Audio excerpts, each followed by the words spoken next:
এবারে একটা ডিসিশন নিতেই হবে, কারণ এইভাবে চলতে পারে না। আমি এরকমটা ছিলাম না। আমি নতুন নতুন জিনিস শিখতে পছন্দ করতাম, বাট এই এই আমিটাকে এখন নিজেই চিনতে পারি না। কেন এরকমটা হলো সত্যি আমি জানি না। ভাত হয়ে গেছে আর ওখানে মা চায়ের কাপ নিয়ে বসে আছে। চা খাচ্ছি। চা খাচ্ছ? এত ক্লান্ত লাগছে কেন? গরমে? গরমে একটু রোদে বেরিয়েছিলাম, বেরিয়ে গিয়েছিলাম, একটু দোকানে গিয়েছিলাম, তারপরে একটু ফুল তুললাম। পাশের বাড়ি ওরা বলে, ওই বাবার ওখানে যায় না অনেকদিন, বাবার উল্টো দিকে এক বাড়িতে প্রচুর জবা ফুল ফোটে। আজকে ওখান থেকে একটু, ওরা রোজই বলে তুমি আসো না আসো না, মা বাবা নিয়ে তো কী হয়েছে, আমরা আছি, এসব বলে। ওই জন্য আজকে গিয়েছিলাম। আজকে অনেক ফুল বেশ পেয়েওছি, ওগুলো তুললাম, একটু সবার সাথে কথা বললাম, বলে টলে আসলাম। এক ট্রে ডিম এনেছে বাবা আজকে। আজকেও ছাতু খাচ্ছি। এটা কি মাছ? আমুদে। তোমাকে কি আমুদেতে পেয়েছে? আমুদে মাছের পকোড়া খাওয়া আজকে। অসাবাস। অন্য বাজারে কেটে দিল না। বাজারে মাছ দেখলেই তোমায় আনতে হবে গো। এই বাবার জন্যই আমি এরকম মাছ প্রিয় হয়েছি। আমি বাবার মতো না, বাবা কেন, বাবা তোমার দাদুও তাই ছিল। আয় তো আমি খালি 2-3 রকমের মাছ এনে বলতো এই যে রান্না করো। আমি একদম এইবারের একদম একদম মাছ খাওয়াই ভালো। আমি তো মাংস খেতেই পারি না, আর এখন তো দাঁত গেছে। এই তোমার নাকি দাঁতে কি হয়েছে মা বলছিল? পোকা। না সেটা না, ওই অত ওইসব পান এটা ওটা খেয়ে দাঁতগুলোকে নষ্ট করেছে। পান আবার আজকের লাঞ্চ মেনু ভাত, এখানে বাঁধাকপির তরকারি, মাছের ঝোল, মাছের একটা বড়া করেছে, এই হচ্ছে, পকোড়া যেটা হ্যাঁ, বলিস, আর শসা। আমুদি মাছ, হ্যাঁ আমুদি মাছের ঝোল, আমুদি মাছের পকোড়া। হ্যাঁ, আর মাছের পকোড়াটা এক্সিলেন্ট হয়েছে। আমার অলরেডি একটা খাওয়া হয়ে গেছে।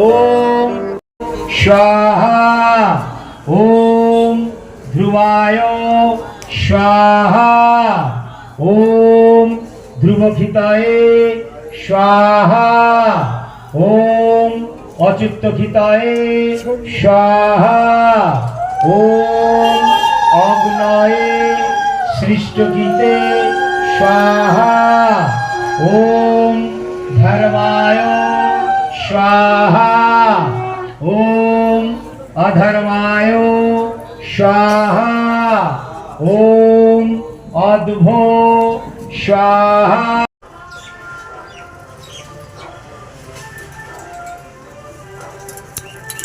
এখন একটু বেরিয়েছি, আমাদের পাড়াতে একটা ছোটবেলায় আমরা সব একসাথে খেলতাম, আমার থেকে ছোট, ইভেন তোমাদের সাথে ওর বিয়েও শেয়ার করেছিলাম, ব্লগ করেছিলাম।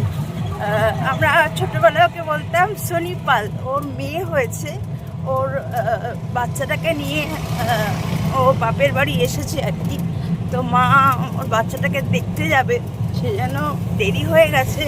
এখন ওর বাচ্চাটার জন্য একটা জামা কিনবো বলে বেরিয়েছি, তো সেই জন্য মল্লিক বাজারে যাচ্ছি এখন, যদি একটা জামা পাই ওর বাচ্চাটার জন্য।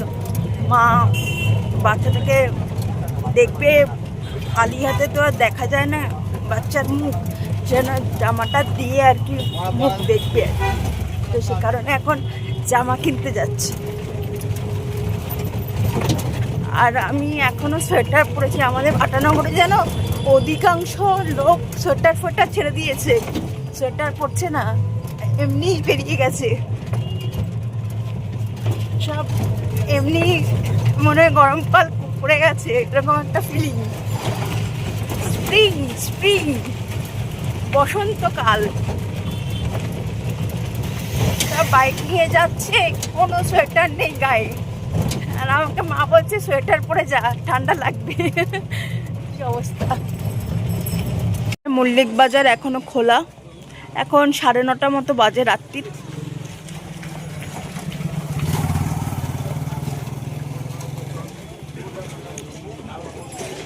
এদিকটা ফাঁকাই থাকে, সব ভিড়টা থাকে হচ্ছে ওই বাটা মোড়ে দুদিকটা, এদিকটা ফাঁকাই থাকে।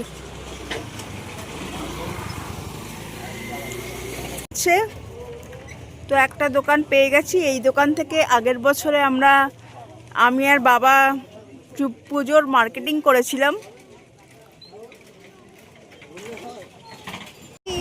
এইগুলো দেখাচ্ছে, বলছে সদ্যজাত বাচ্চা তো এইগুলোই আদ্দি কাপড়ের।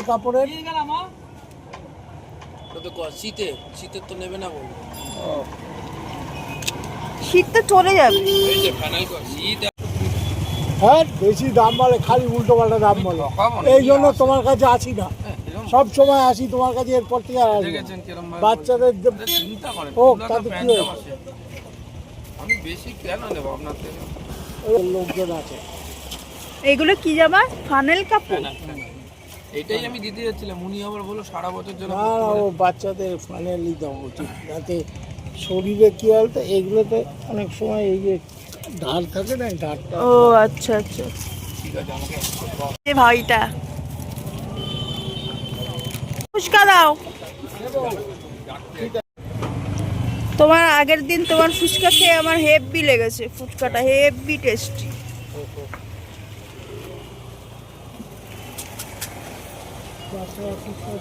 হ্যাঁ, আমি এমনি শুকনো দিকে সুন্দর করে করে।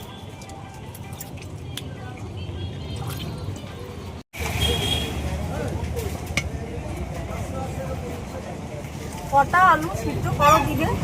আমার 25 কেজি আলু লাগে। 25 কেজি আলু লাগে? ওরে সাবাস, তোমার কাছে আলু বিক্রি করেই তো আলুওয়ালা বড় লোক হয়ে গেল। আমার পার ডে 25 কিলো আলু নিজের লাগে, আর দোকানে লাগে, দোকান আছে মুদিখানা, আচ্ছা আচ্ছা, ওটাতেও প্রায় 20 কিলো মতো লাগে, প্রায় এক বস্তার মতো লেগে যায় রেগুলার।